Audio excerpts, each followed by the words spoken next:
Lego. You know what a Lego is. It's that brick put together thing. Would you believe that there are in fact over 20 goddamn Lego movies? Yes, over 20. Not counting episode compilations like Hero Factory or short films like The Padawan Menace. No. I mean full-length films released to DVD as movies. I'm just stunned. Oh boy, let's see how this goes, because I genuinely don't know. I asked you guys what you wanted me to rank next, between this, Barbie movies, live-action Hasbro ones, and probably another that I've forgotten, and this is what you chose, so... Okay, I mean, I'm excited. So excited I could just build something like this Lego Titanic, Lego Millennium Falcon, Lego Helicarrier, next to a Lego Executive Class Superstar Destroyer, Lego Eiffel Tower. But Nemesis, how do you have the strength to build all of these?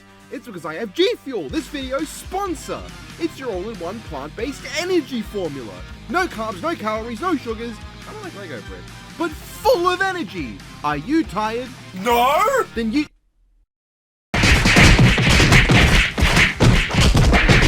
Are you tired? Yes! Then you need G Fuel! This is the blue ice flavor! Wow! Awesome! Be warned though, it contains caffeine, so don't drink it if you're under the age of 18. That's okay, I'm over 38! And don't drink it responsibly. What?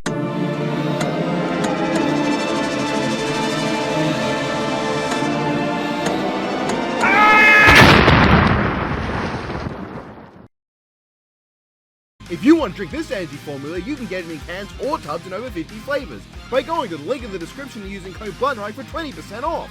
Now onto your movies. Bruce, it's been 5 years. You still owe me $16.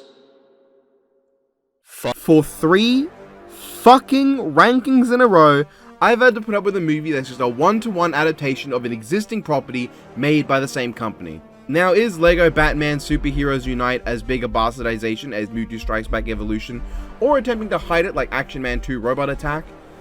No, this is the least egregious of the 3. But Superheroes Unite is essentially all the cutscenes of LEGO Batman 2 the video game, the comic book adaptation experience, with pretty much nothing new.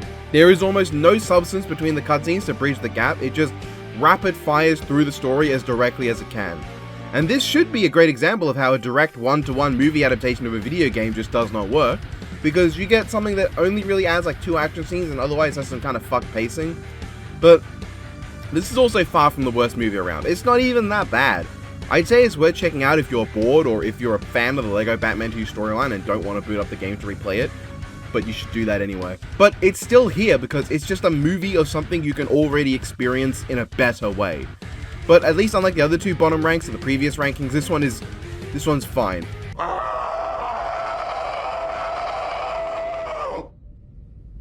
That is how the Klingon lures a mate.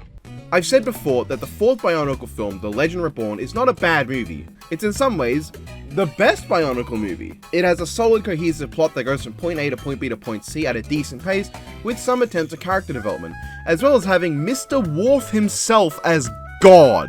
Quite the upgrade from being the poster boy of jobbing. But the problem I have with this film remains. It has no identity. I feel like The Legend Reborn is every random kid's film about a hero in a world he doesn't know ever.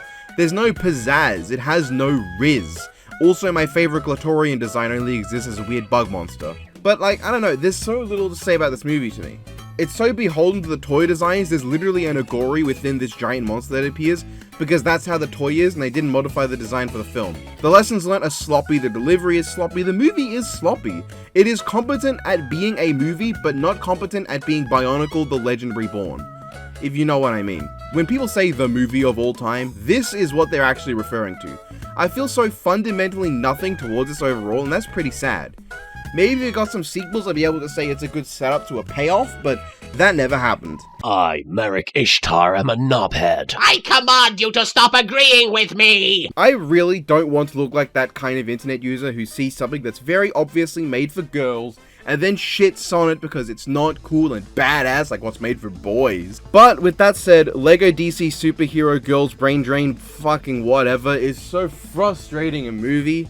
These movies tend to be pretty fast paced, but this movie manages to be too fast and too slow at the same time. By that I mean the dialogue is absurdly quick.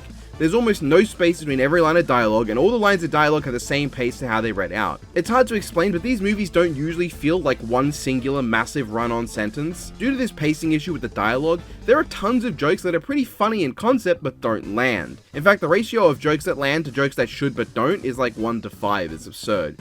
It's like if I did every single bit like this and I just kept on going and I didn't pause to break, I didn't really say anything like in between. It's not even scripted, I'm just running on as well. I'm saying, you can't tell because I stumbled a little bit there because I'm not really like reading off a script, I'm just coming off of this on top of my head. But it also feels like nothing happens for most of the movie. It's such a nothing film that just, I don't feel anything towards. On its own, a bland story with fun enough action would rank moderately okay on the list, because a lot of the direct-to-video movies from LEGO, especially the DC ones, are like that.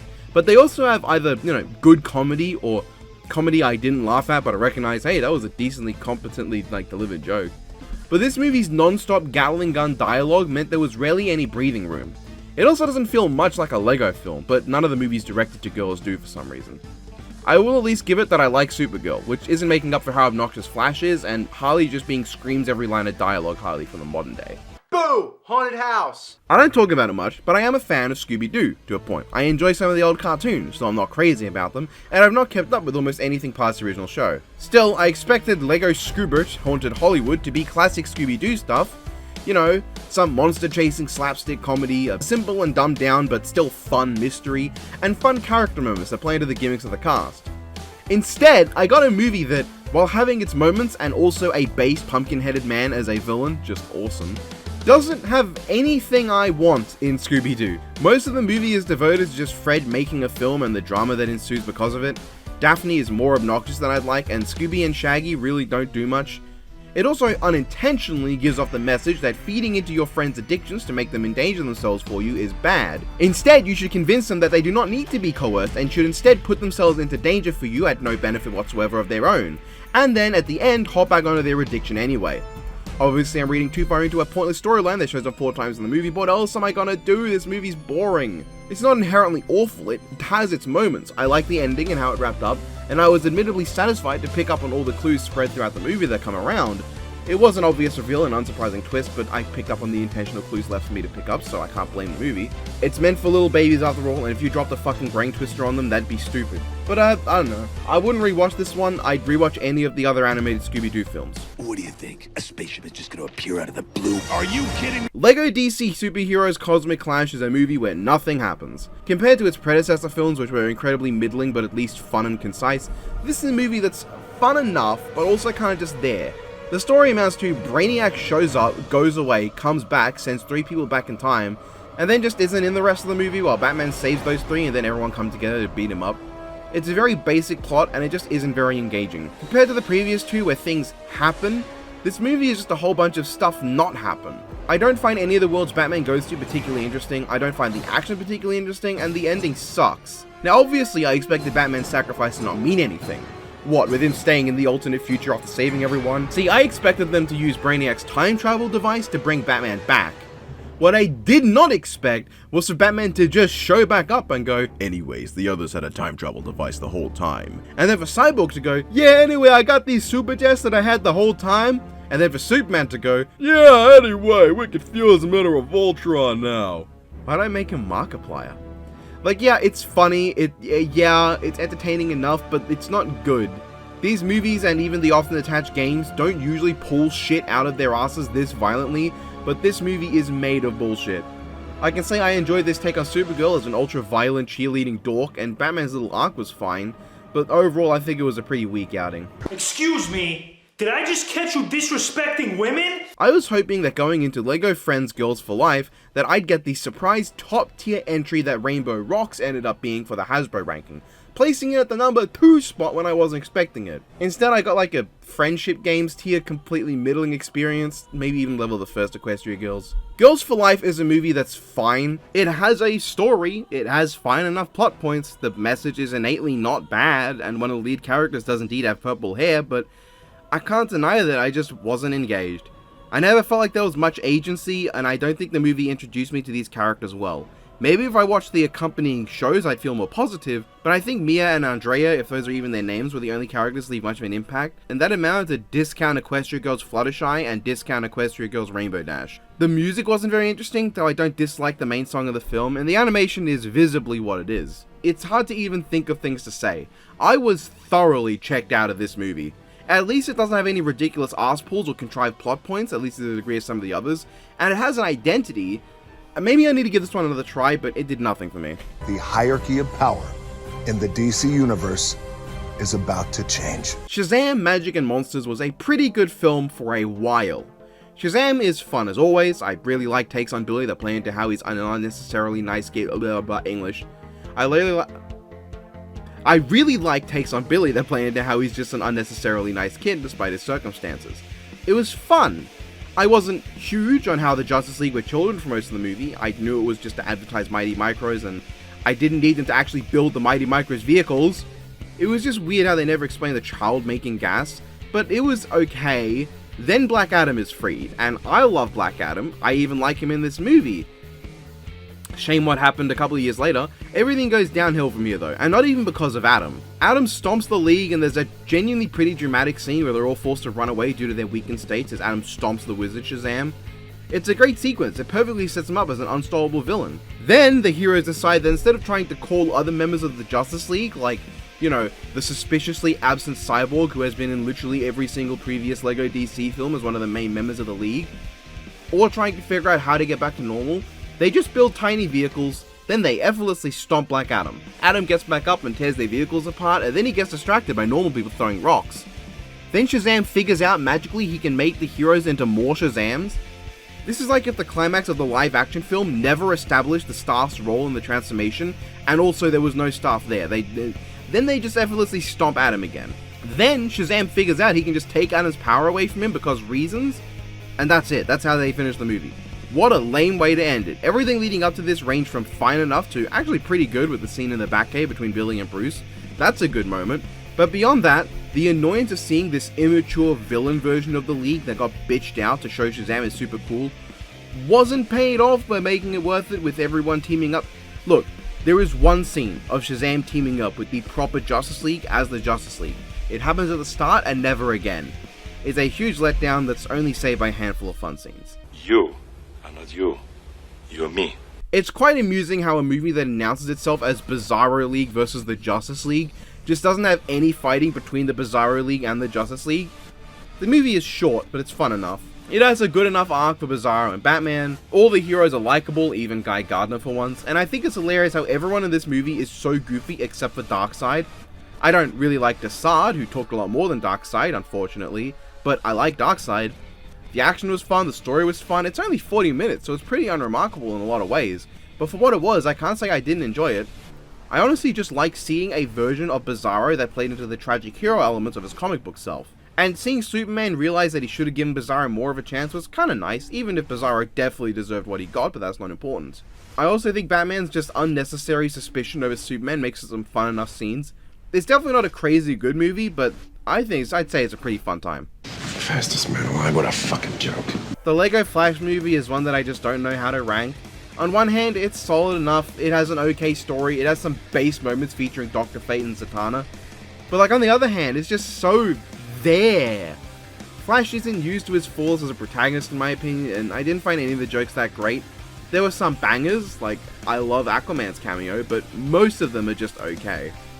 I will at least say the movie's fun enough, it's closer to the good side than the bad side, has some fun action still, and carries a Lego charm. It's just not a movie that does a lot for me, and that's sad because Reverse Flash is in it. Prime Bulkhead voicing Dr. Fate was unexpected, but cool as hell though. Hey, what about you guys? Oh yeah, we're in there too. The Cheetah Man. Yes, but that's another story. If I had to describe LEGO DC Superhero Girls Supervillain High in a way that meant literally nothing, I'd call it a massive step up from the previous Superhero Girls movie. This has fixed the pacing problem. Oh god, characters speak so much more naturally instead of the sensory overload that pervades children media of this century. As a film, Supervillain High is perfectly watchable. I don't think it's stunning, but it's definitely good enough. Supergirl remains my favorite character of the sub-series, and I definitely think this plot overall was more interesting and unique, and actually played into the high school setting better. It had some good jokes, I enjoyed the delivery of some of them, some cool action, it was a perfectly okay movie. I can't say much more for it than that. She is such a bad bitch, though. Bionicle 3 Web of Shadows is a contender for the most mixed bag of a movie on the list.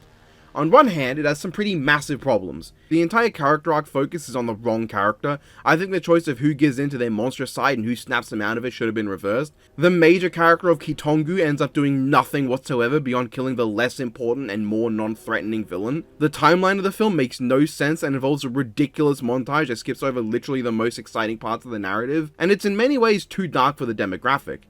But on the other hand, I'm never bored with this movie. It's bad in the most captivating of ways, where I just can't not want to watch it over and over again. This movie has all the things that I love about the other Bionicle movies, that like unique feel and vibe, the animation being so standout with its composition, lighting, and modeling. It's got all that, and some cool action scenes still with a great world. The emotional resolution is poorly built up to, but it's not horrible. And Rudaka is genuinely a pretty good villain. It's nice to have a main antagonist that's not the dumbass Makuta we got in the last two movies. I am fully ready for the hear me outs of people posting Rudaka on Twitter. But it's hard not to just sit back and realize this movie is irrelevant to the wider story of the trilogy. Take it away and the first two movies fit together just fine. In fact, this movie feels like it all really clunkily and barely fits in the timeline. All it does is reveal how the Makuta got free from the trap in the previous movie to be free in Mask of Light, but like, that's it. And it's kind of stupid too. Looking back, I think I like this less than I originally did, but I'm still biased enough to move it up here. Meanwhile, at the Legion of Doom. Not now! Okay. Attack of the Legion of Doom is a good movie! Yeah, it's good. Is it great? No, but it's good. It's a film with a beginning and a middle and an end. It's paced good enough. It has solid enough arc for Cyborg. Fun interactions with character. Martian Manhunter, cool. It's probably one of the funnier movies. I found myself enjoying quite a few of the jokes on the slapstick, and the action was good. I can definitely say this one felt like a movie. It felt like things happened and had a purpose. There was some Chekhov's gunning and properly planned out story beats and a satisfying conclusion. Sinestro and Luthor made for fun villains, Martian Manhunter was a fun take on the character, and seeing Cyborg come into his own was cool in the end, even with how obnoxious he can be as a character sometimes. Yeah, it's a fun time. Not amazing, not crazy, but definitely worth a quick watch if you have time. It's a solid like 6 out of 10. Give me your faith. I've said before that Bionicle the Mask of Light is a bad movie, and it kind of is, but I like it. It's a movie that, along with its two direct sequels, has a very distinct style unlike anything I've seen, for better and worse. The Mask of Light has some really cool action. It has fun powers and a fun world that deserves to be explored better in an animated film. The villain Makuta is hilariously incompetent and a complete dumbass, unable to do anything right. But his gooey goons are pretty good threats outside of that one time they dropped to shit. Generally, this adventure is really fun. Despite all that, it's hard to deny the movie's completely fucked in almost every other way. The two protagonists are annoying assholes who I do not want to have to follow. The entire message of unity is bunked in the arse when most of the characters have been trying to be unified all movie, but couldn't because they just happen to live in different areas. The ending is deflated of all tension due to becoming a stupid sports game from earlier in the movie, and is itself full of random non-sequitur sequences that only serve to accomplish nothing. All sacrifices made in the film are immediately undone, and the big emotional breakup moment is bad in setup, payoff, and pacing. But do I care? Yeah, a little, but only a little. This movie is very fun, very entertaining. It is a great romp through the world of Bionicle it's just fun. I love the Bionicle movies, and my personal bias is boosting them all higher up than they deserve to be. I would say, if you're gonna watch any movies on this ranking, because you've almost certainly watched the 4 theatrical ones, it should be the Bionicle movies. And the one that I ranked in 4th place. Fuck out of here! Now! Or you do what exactly? Hit me with that fish. Rage of Atlantis is a surprisingly good movie. That's not even my Aquaman bias talking. This movie has a lot of really genuinely funny jokes, as well as the general solid animation and fun action you'd come to expect. But what makes this movie stand out is, admittedly, yes, Aquaman. I am living for this take on Aquaman. A loving, super kind guy who takes everything in stride. He's always trying to see the positives and put on a happy spin to anything thrown his way. He doesn't let himself get too bothered by jokes about being useless, and he's the most supporting husband and brother of all time who is here to see his brother's redemption arc through. He's great. But what I love is also his arc. Aquaman genuinely thinks of himself as useless, and as the movie goes on, he breaks down into falling into buying that whole gag, but without realizing that without trying to prove himself, he proved himself anyway. It doesn't fall into the pitfalls of films like Magic and Monsters or even the Throne of Atlantis movie that's not on this ranking. It doesn't have the Justice League get bitched out for no reason or have the villain just perfectly count on them all because bullshit until the new guy shows up to save the day effortlessly. It just has Aquaman do things that he could that generally are useful. You know, his kingly status gives him the strength to stand up to Lobo and get him on their side. His natural attraction to water helps the Justice League locate a water source on this desert world. His strong-headed royal nature lets him power through at the worst of times. Aquaman genuinely shows his worth, and it doesn't require the Justice League to be less useful to make it happen. They also make better use of his abilities than almost any adaptation I've seen. Like, having him get microscopic sea life together to form a key that can unlock a cage he's in, that's awesome. That's what really got this movie up. Not just that it has some of the funniest gags, I just love that scene where everyone's cheering and you can hear Batman saying, "I'm going to cheer this time. We." Is that it? That's a banger of a joke. But also because Aquaman just, it handles him well, it integrates him well into the team, and it's a team that I already quite like, so it's a fun time. I'm living for this version of Aquaman, and Lobo is based. Bingo! Bingo! Oh man, what a glow up from the first Scooby Doo Lego movie. Bingo Bash Blowout is exactly what I wanted from a Lego Scooby Doo film. It's tongue-in-cheek with the self-aware, silly humor that Lego is known for in all of its media, but it also has the classic mystery-solving elements of Scooby Doo. That's not to say this is the most difficult to solve mystery, but it definitely feels a lot more well-rounded than the Haunted Hollywood one. There are a lot of pieces you can pick up as a viewer, and again, I picked up most of them. And I was thoroughly enjoying my time with the movie, so I felt so much more satisfied upon finishing it. It was genuinely really fun. I enjoyed the drama between the characters more, it felt more well-rounded and developed, it had a conclusion. I liked the comedy, both the slapstick and just things like Shaggy offhandedly mentioning that a limbo contest makes no sense because all minifigures bend to the same point. It's a funny line, and the general character interactions have a lot more charm to them. I was thoroughly enjoying myself all the way to the end, meaning when the reveals came about, I was not only entertained, but I was invested. I like seeing them talk about all these small elements, some of which I didn't even pick up on, like the handedness of the pirates changing. And the way everyone talks and interacts, it's entertaining. Down to Daphne wanting to get her own moment in the reveals, but being shut down and just going, okay, fuck it, he's the other responsible guy. Special mention to just the amusement of the most obvious red herring ever, being a character who's so obviously evil that even he's surprised that he's not the culprit. Like, they knew that that was an obvious red herring that no one would buy, but he is so evil that he's actually surprised that he's not the culprit.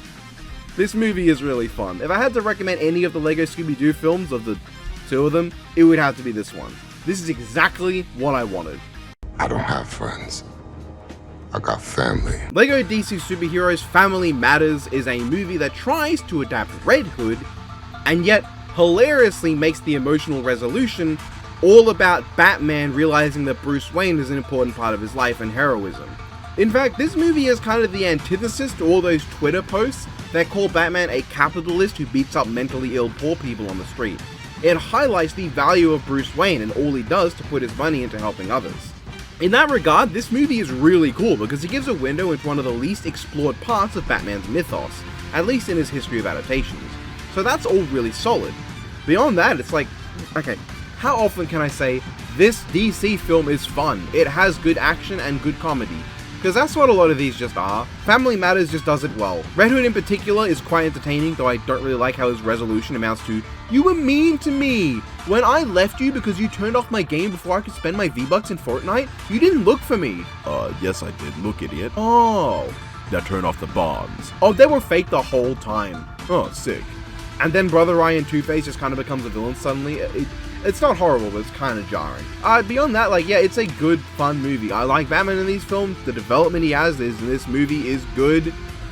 I just don't know what else to say. Beyond that, it's a lot of the same. And I will never shut up about this trip I went on. Seriously? Hashtag take me back. This is gonna be annoying. I am pretty disappointed in how much I genuinely liked Gotham City Breakout, because I'm one of the people that's like sick of Batman. Even as that has died out in time, it's hard not to think of him as getting pushed more than is necessary, because he's already one of the most popular characters in all of pop culture. That said, this movie is fun as hell, man.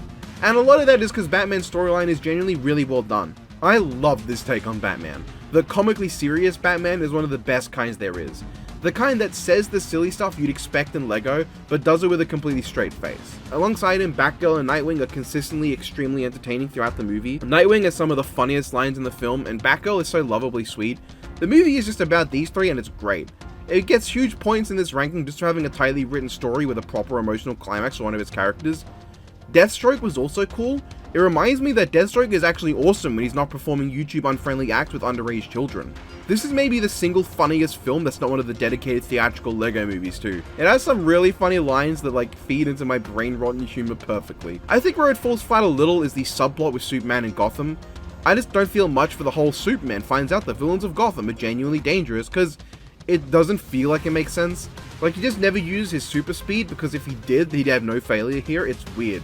I would have thought the obvious solution would be to have Poison Ivy be like the one who like gasses him immediately while he's stomping everyone. It does lead to a really funny ending though, where he makes everyone promise not to tell Batman what happens, but his own moral compass is so strong that he can't even lie about it himself, so that whole scene just doesn't matter. This is a fun time. I think anyone can enjoy it, especially if they're familiar with DC. There's a lot of playful jabs to DC tropes throughout that are handled very well.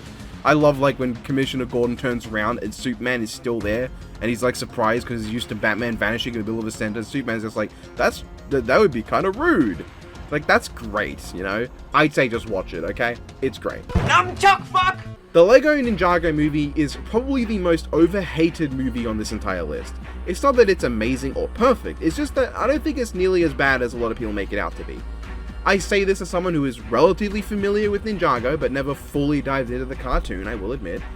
But I think watching something that is its own original new take on its own grounds is the way to go.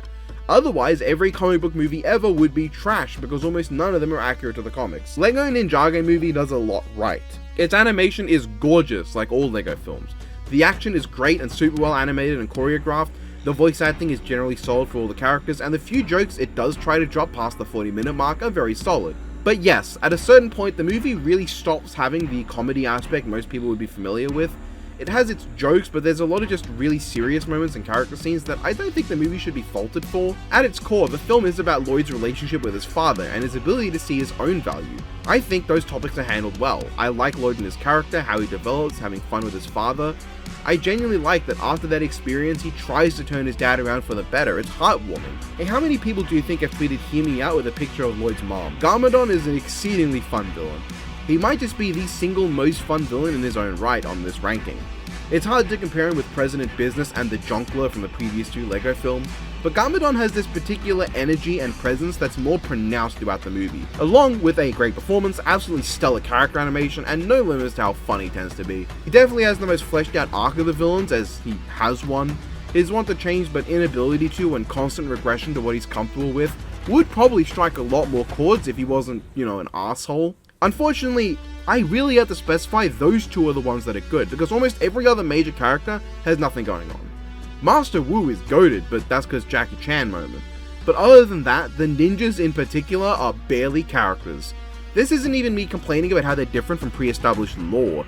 This is just a statement on how little they do with them. Zane is amusing because of how hard they play into the robot jokes, but beyond him, they have so little in the way of character. To the point where there's a scene where the lady ninja goes, "That's my idol," and then immediately it's revealed that her idol is Lloyd's mom, and she has nothing to say about it. Their arcs go from "we like you, Lloyd" to "actually we don't anymore" to "we're not going to bring up our broken trust ever again" to "oh hey, we suddenly know how to be stealthy" to "oh, you gave one halfway inspiring speech, Lloyd, look at this, I have lightning powers now" to... and that's it. That's all there is. It is lame. But with the sheer strength of Lloyd's character and arc, I think I can cut this movie some slack.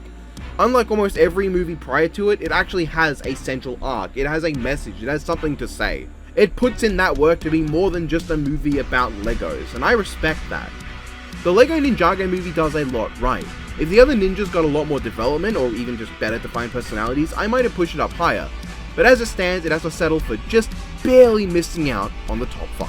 I am the bone of my soul. If I could call Lego Ninjago movie the most underrated film on this ranking, I think I'd call the Lego Movie 2 the second part the most divisive movie on the ranking. Everywhere I go, I see different opinions on the film, with the only general agreement being that it doesn't stand up to the original. To me, the movie is not bad by any means, though I understand the criticisms. On the upside, the movie is still gorgeous looking. It still has the same fun characters I like, and I like the theme. The idea of making a movie where the kid grew up from the previous film and making it how they tried to grow up by growing up and falling into the pitfall of believing that maturity is throwing away what's childish instead of accepting it, and having him learn from the consequences to actually have fun again instead of trying to just act gritty and cool. It's a genuinely good idea that I think is handled well. And Emmett in particular represents that enduring childhood heart in a world where everything is made grittier and darker, and he's still pretty fun. He's not as fun because he ends up being manipulated into the villain for a brief bit, and this movie is just a mainstream version of Fate's Stay Night Unlimited Blade Works. You know, with the reveal of his darker, grittier, alternate future self who realized that all he ever held dear and looked at with wonder was a waste of time, and he can never accomplish anything, so he goes back in time to fuck around with his past self until that past self learns no, he was right the whole time, so the future one soft God just dies. I think Wild Style was still good, but part of me thinks that's also because she's the only character other than Emmett to get screen time. This isn't even a matter of character development, like the ninjas, I mean screen time. Previously important characters like Metalbeard, Unikitty, and Benny may get a few scenes, but they're completely superfluous. Morgan Freeman I don't think shows up at all despite being one of the funniest characters in the previous movie. President Business also doesn't, but I understand. A big part of the movie's themes involve the fact that the kid's real-life parents, of which Business represents the dad, are just absent for their drama and don't intervene. But it's just sad to see characters that I liked not get anything to do in the sequel. Batman gets some scenes when he's arguably the one who needed it the least because he had a whole movie of his own that even gets referenced in the film. And even then, it's just falling in love with his heart, and that's it. That's all there is. That's what he gets. The new characters also aren't that notable. Queen Whatever I Wanna Be is fun, but I don't really care for Wild Style's girlfriend or Edward Cullen. And I think the idea of this movie being advertised as bringing in other LEGO themes beyond the standard LEGO was really underwhelming in execution. Duplo is barely in the movie, despite being the sequel hook from the first film. Mini dolls are barely present beyond the amusement of the Wonder Woman scene and the actual one major character, and there's not a single construction element present. This movie is a lot of wasted potential, but what is used at least is still really good. The emotional resolution is good, if a bit miffled by Rex's like, "This isn't even happening, it's a representation of blah blah blah" line for the dumb people in the audience who don't understand the themes of the movie. The action animation is good, the jokes are still generally solid if not nearly as standout as before. It's a good movie that I enjoy. I just can't help but see it as a letdown with a ton of missed opportunity. It's still in the top 5. The mightiest in the universe! LEGO The Adventures of Clutch Powers is the funny meme movie. The one that people will go, "This is the best one for real, guys." And the actual funny part is they're not even that wrong. Clutch Powers is by far one of the best in the lineup. It's not like it even does anything particularly special. It does what the other direct-to-video movies do. Fun action, usage of LEGO builds in the plot, classic LEGO comedy like what people are used to from the games and such, self-aware gags, and it just executes them really, really well. This might not inherently be better than the previous two movies, but considering that those are big budget films, and this is a direct-to-DVD thing that I lost the DVD for, it's somewhere in my home, I need to find it. I think I can give fuller credit to Clutch Powers given its circumstances. Clutch Powers as a film not only does everything well, but it even manages to introduce a cast of ensemble weirdos, and then actually develop their unique personalities better than Ninjago did. Yes, there's 4 here instead of 6, but they got more character. Buff Dumb One, Smart Deutschland One, Woman, and Clutch the Giga Chad Powers. And like, they even managed to squeeze some more from Clutch than your average character from these films, with his own kind of mini arc and hang-ups involving his dad that sadly don't go anywhere. Yeah, it's hard not to think about how LEGO just abandoned the storyline. There was a 4D adventure which, cool, but I've only ever had the chance to go to a single 4D experience in my entire life. And that might not sound funny, but I'm sure you'll bust a gut when I tell you it was for fucking Ice Age. They also had him show up in the Ninjago show a few times, and that's about it. Clutch really deserved a follow-on, because this is a fun-ass movie. It has plenty of great jokes and interesting action, and it marries a lot more different LEGO themes together. Hell, I'd say it's better than the LEGO movie at that. Though the LEGO movie wasn't trying to mend a bunch of themes, but it's better than LEGO Movie Part 2, which was trying to. This starts in Power Miners, it goes to LEGO City, then I think Space Police, then the classic medieval themes. Each one I think gets as much attention as is warranted, and they all flow well into each other. I would have loved to see how they handle this on another film, going through different themes across the history of LEGO. That could have been awesome, but alas, all we have is a single, awesome film. Clutch is the GOAT, and we can all await his next return in like some other Ninjago show. That's why no movie has been raised by personal bias more than Legends of Metro Nui. This movie has no lack of flaws. It's got plenty to hand out. Frame rate dips for no reason, Makoto being the dumbest motherfucker of all time again, a montage that sums up the coolest part of the journey and then that's all it's ever brought up, the Mask of Time being the big climax piece but barely being brought up beforehand and then just immediately being useless, the unbalanced way in which certain characters learn about their mask powers, but also has the best aura of any film on the list. And I mean that not in the sense of what I actually said, it's not even top 2, but I mean in the sense of like, the Bionicle movies have the most unique feeling to them, and this one has it the most. This feels the most like one look into a vast, expansive world of deep and engaging lore that you get to see fully animated. This is like an animated mythological epic, but with giant half-biological, half-not robot people things that go on this crazy journey. They learn random bullshit powers and fight Transformer Bionicles for some reason. The main Toa are all very entertaining in their own ways, even if only Vakama has any major arc of the lot. And his arc I think is genuinely handled pretty well, with his inability to decipher his needlessly cryptic visions that thankfully are never explained in the movie, and how that affects his ability to be a Toa. The action sequences range from hey that's pretty cool to what the fuck was that stupid shit, and they're all hilariously entertaining even at their worst. It's just hard for me to hate anything in this movie. Not to mention, like all the Bionicle films, what a banger of a soundtrack, holy fucking shit. These movies have some truly fantastic music used throughout that add to the energy. Legends of Metro Nui is not the third best movie here, objectively I'd say it's below the 3 that I've got behind it right now. But I love Bionicle. Have since it first debuted to the day it died, and then it came back and I didn't pay attention like anyone else because, you know, who cared, and then it died again because like that wasn't a very interesting reboot. And then it remained dead until this one Toa Tahu set right here came out that I love to death. I had to give one of these Bionicle movies the highest push I could, and it had to be Legends of Metro Nui. With a good protagonist arc, a very unique tone and feel amongst all these movies, and the least annoying of the Bionicle film's prerequisite annoying piece of garbage character. This is the most bullshit third place of any ranking video ever, I'm sure. You are the opposite of Batman. I cannot understate how tight these top 2 were. This is a significantly closer top 2 than the last 2 rankings I did, and it might not be top in the future, I don't know. The Lego Batman movie is, for all intents and purposes, a masterpiece. I'm not going to sugarcoat it, it's unironically my favorite Batman movie of them all, with my favorite versions of Batman and Robin especially. The movie has pretty much everything. It shares the unambiguously gorgeous animation of its following 2 and preceding 1 movies, with a fantastic voice cast, direction, pacing, music, action choreography, and banger jokes. Easily in the top 2 of all those aspects across this ranking. The Lego Batman movie I think does the self-aware humor the best of any of these films. There are a ton of jokes that could be easily cringeworthy, but are delivered in the only ways humanly possible to make them funny, and they turn into bangers. This film loves to riff on DC Comics in the most loving way possible, and I love when pieces of media that decide to be tongue-in-cheek with referential jokes at their own expense do so from a place of genuine love. A movie made by people who love DC Comics and made fun of DC Comics. It crams in tons of other properties too, but like its predecessor, it does so with a grace that makes it feel like nothing's forced. This doesn't feel like random nostalgia baiting, I'm not even sure why. Maybe it's because they don't shove it into my face as much, and the one time they really do, it's in the context of Joker just being a theatrical dickhead. I never felt like it was meant to make you jump out and go, look, I know what that is, this is a good movie, because I guess the movie was already so good that if you didn't know what these things are, you'd already say, this is a good movie. It's also just kind of adorable that even when Joker abandons all of his random Bat-villain friends, he keeps Harley around. It's also not shrieking Banshee Harley, so that's pretty great. I liked her in this. I liked everyone, but I especially like Batman. Batman's character not only is great on its own merits, but I also think it comes to represent Batman's role in DC Comics in a wider sense. For a long time, Batman was DC's most unnecessarily pushed character. It felt like for a while, all DC media was meant to be Batman and co, focusing on Batman at the expense of others. Make him always the correct, perfect one who had contingencies for everything.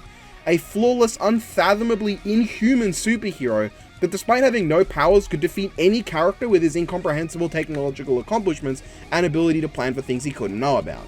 But like the character in this movie, they didn't serve to make Batman better. It lost some of what made him so special by making him the only focus. Batman is part of a greater whole, and that whole needs to be there for Batman to truly shine. Much like in the film, where Batman buys into his hype so much that it overshadows the deeper parts of who he is, and those introspective elements aren't truly explorable until focus is shifted to Batman's place in the wider world, and not the wider world's place in Batman. But as just a character on his own, and ignoring how you can interpret him as a critique on Batman's overexposure, which is something I interpreted, not saying I'm correct though, Batman's arc is fantastic. It's not always easy to make an arsehole character you want to root for. It's easy to make them too unlikable to the point of being unpleasant, or even the opposite and making them like too charismatic with their negative traits being too downplayed. But Batman manages that perfect balance of being a genuinely shitty guy in almost every way, but also so lovably full of himself and high on his own fumes that you want to see more of the guy. He has so much I alone am the fraudulent one energy while also being him. It's an impossible concoction of a character that I just love. They don't shy away from how bad he is, having him outright confronted with the worst things he said and did in the movie, and having him literally look back on his actions in retrospect. It gives him proper resolution that builds up to the final moments of the film. And this message at the end about not letting the death of those close to you hold you back and not pushing people away because you're afraid of that feeling to the point of stalling your own life, is the single most powerful message in I think any movie I've ranked to me. I even felt more for it and connected to it more on a personal level than the one featured in the #1 spot. To the point where, without realizing until rewatching the movie, when I was writing my dumb little Ruby Abridged series, I basically just had the same storyline going on with how I approached Ruby and the death of her mother. Not trying to advertise my other work on this channel or something, I'm just trying to show this character arc and message is one that I've thought about a lot. It's something that resonates deeply with me as someone who just does not handle loss well and can't stop thinking about that fear of losing people. And to not only have that message in front of me, but to see it portrayed in a way that's simultaneously so over-the-top ridiculous that it's entertaining, but also introspective enough that it's powerful, it makes me love this movie even more. Whatever problems it has melts away in the face of a climax that makes everything for me. Yeah, Batman showing up from the Phantom Zone and just randomly having all these signals available and already having contacted Arkham's inmates that sure is a moment, but do I care? I'd rather think about how Joker's part in all this can be seen to represent the inability to truly admit your feelings about what's wrong, and thus letting what's wrong be a constant negative part of your life because you never address it. Or maybe it's just stop motion yaoi. The Lego Batman movie is a phenomenal piece of media. I'm not going to say it's as good as Into the Spider-Verse, but I want to point out they have a similar feeling to me. That feeling of a movie that just, you feel like it should be a mediocre 7 or 8 out of 10 animated superhero film, but somehow came out as a brilliant, unique, truly special movie that uses its comic book origins and inspirations as a board to leap off and do something amazing. I love the Lego Batman movie.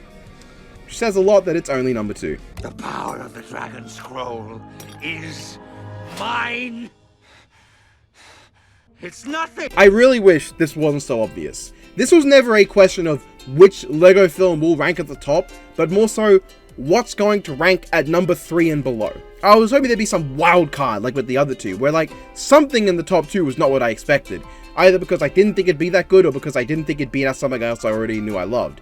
But no, the Lego Movie may not be my favorite of the top 1 ranking films I've ranked, but it's by an incalculable margin the best of them. It's a masterpiece of animation and writing that should not exist. You know what I said about Lego Batman Movie reminded me of Into the Spider-Verse? Well, so does the Lego Movie, except in this case I'd be willing to put it genuinely in the same tier as Spider-Verse without hesitation. From front to back, the Lego Movie is one of the most fun movies that I think has ever been made. It's front-loaded with banger jokes, and then also middle and back-loaded with banger jokes. It's fully loaded with banger jokes.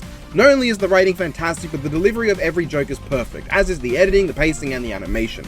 Everything is full of a sense of life that seems impossible. Unlike every previous Lego film, this film was animated to the limitations of the articulation of every single Lego piece involved, an aesthetic used later by its 3 direct successors that all look just as beautiful.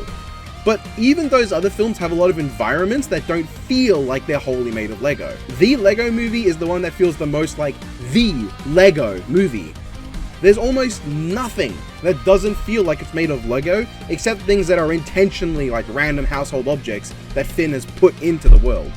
Every effect, every detail, it's full of these amazing little things that give it an aesthetic all to its own, even amongst its fellow Lego movies. Accompanying this beautiful animation is great choreography and endless details that keep going and going. There's so much to notice the more you pay attention.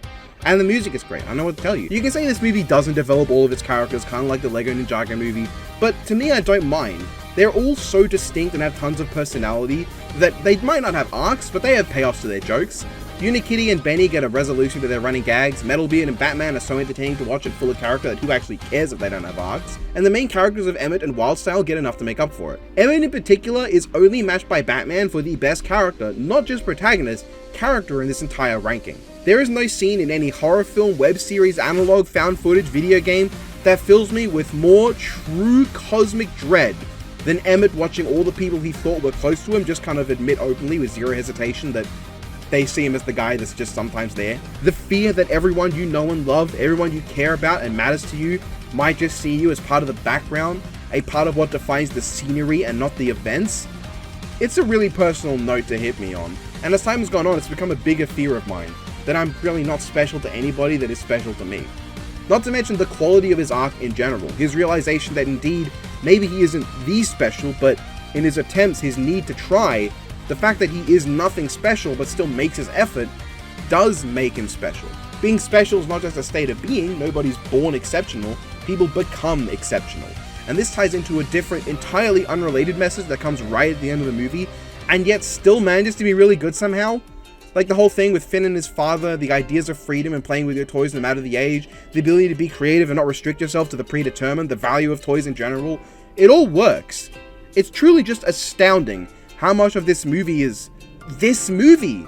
This is the movie that defies all expectations, I think. It took what easily could have been a corporate piece of garbage film that exists solely to sell product, and instead made a movie that used its subject matter perfectly, with all the humor and tone that people expect from LEGO, and delivers a satisfying narrative with multiple flawless messages. This is a movie that's not here to sell toys because look at how cool it is. This is a movie to celebrate toys, to celebrate that childhood need to just play with something, to just find a toy that you have, like one of the many action figures I got on my desk right now, just pick it up and fiddle with it and have fun with my life. LEGO Movie is just a film that I think is so hard for me to talk about because I could never give it more praise than just pointing in its general direction and going, watch the movie. Everything is so clear to anyone watching it that everyone can appreciate this movie because it's just so obviously great. The last two ranking videos were there so that I could shine a light on how movies from our childhood might actually have been as good as we remembered. That when met on their own terms and not terms established by adults who want you to only watch Disney or DreamWorks, they can still be magical. The LEGO films are a weird bunch. Most of these movies are films that wear what they are on their sleeves. Unambitious, fun times that are just there to distract children for 70 minutes. And then there are just 4 full-on big-budget movies trying to be the best they can be. It's hard to say how well this plays into the running theme, but I can't deny I had a blast while doing this. These films don't reach the same level of suck as the previous rankings took me. They're just fun times at worst and great masterpieces at best. And if you want to see more LEGO Movie glazing, there should be a video from Biffweed featuring the LEGO Movie coming out somewhere around this video, I hope. That'll be linked in the description when I get there. For now, I'm going to take a rest. I have Barbies to do next, and that'll be interesting. Not to mention the other ones people showed interest in. Oh god. We'll just have to see. That's me signing off for today. Goodbye. And there goes the end of that video. I hope you enjoyed. It was an interesting experience. If they never make another LEGO DC comic film, I'll be okay with that, you know? I'm not gonna be complaining. But, yeah, you know, I had a decent enough time. There was no, like, massive lows on this list. So, yeah, you can expect within, like, hopefully by the end of the year at least, maybe I'll get the Barbie ranking done. There's a lot more movies in that one. What's just crazy is that like I have all these like Land Before Time VHSs. Don't ask me why. Don't ask me why. And they all start with some manner of Barbie movie commercial before the movie itself plays, and I've never watched them, but like actually like there's something poetic about going back now. Well, thank you to everyone scrolling by right now, my Patreon patrons. This screen hasn't shown up a lot this year, but like I hope you understand. This was meant to be something that I would put at the end of Death Battle reviews. Yeah, that's not happening this year. Well, no, it will. At some point. But yeah, hopefully this will be out soon. I don't know. I want to get this out at least in around the same time as Biff's video because it's funny. He understands. You might understand. And yeah, if you want to support me, you can do it on Patreon. You can go to the link in the description. There'll be a link to my Patreon. You get to see videos like this early when they come out. Yep, that's how that works. And yeah, You can also make me say stupid stuff on the Patreon-only Discord server, which you will get access to. You see, I'm very scatterbrained. I went to bed at 2 a.m., and I was not able to get to sleep at all. And when I checked the time, it was 6:30 a.m., and I still hadn't gotten to sleep. Anyway, what stupid stuff do they want me to say? A man and a woman have fallen in Lego City. Start the man. Hey! My patented Nemesis Bloodwreck business card is Lego compatible for no fucking reason. What do you mean Lego Gandalf versus Lego Batman? Donovan! Starscream them! Fetch me the estrogen! I don't even know.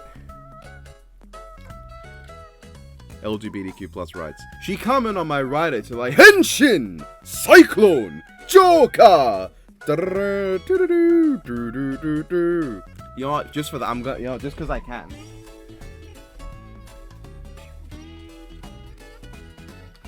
I'm just gonna get my double driver, just just to see if this will pick it up. I've done this before, but I love the double driver.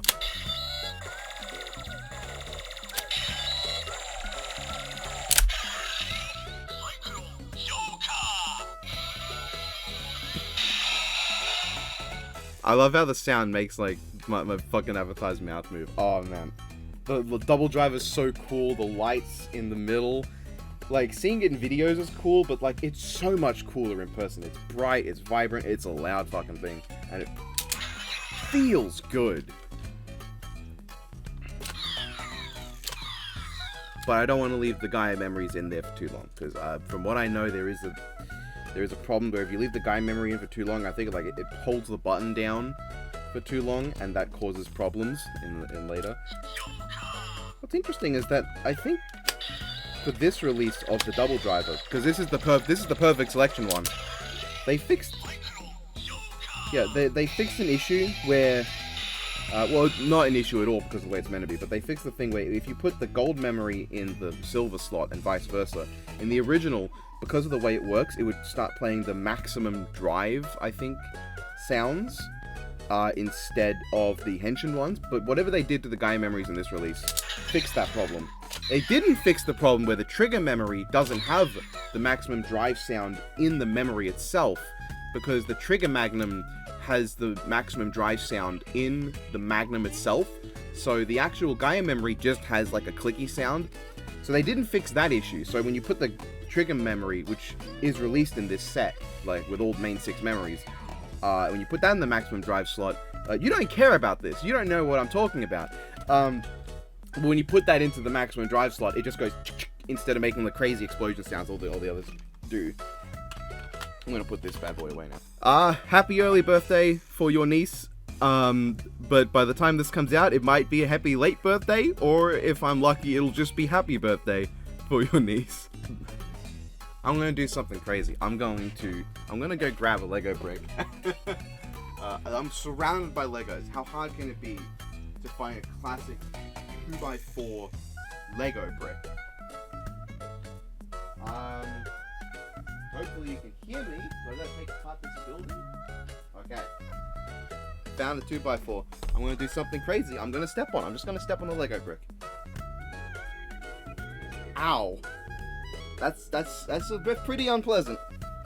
It's not the worst thing I've stepped on. I've stepped on a thumbtack before, but maybe I should have done that like less than an hour after waking up, when like all my body is still like very sensitive and numb. Well, not numb, but like I shouldn't have done that. Well, why did I do that? I'm fucking stupid. There's your new fucking durability feat. Nemesis Bloodwreck survived stepping on a Lego brick. Oh, where are the cars? It's supposed to be a car theme track. It's too easy. Where are the cars? How you sound? That's transform and roll out the gym mats. Brick by brick, dog by dick. No matter how thin, no matter how thick.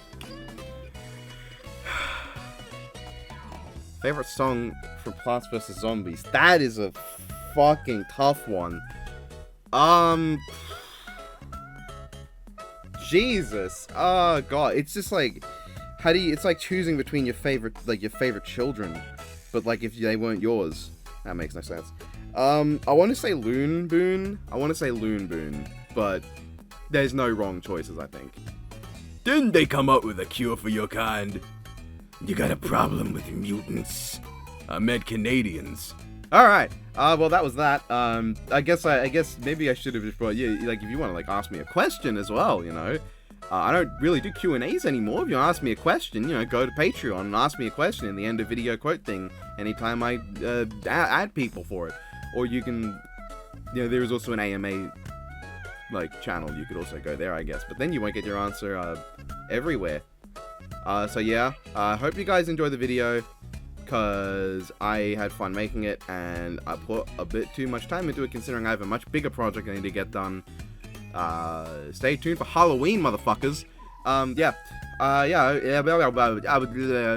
a good one, folks. Bye.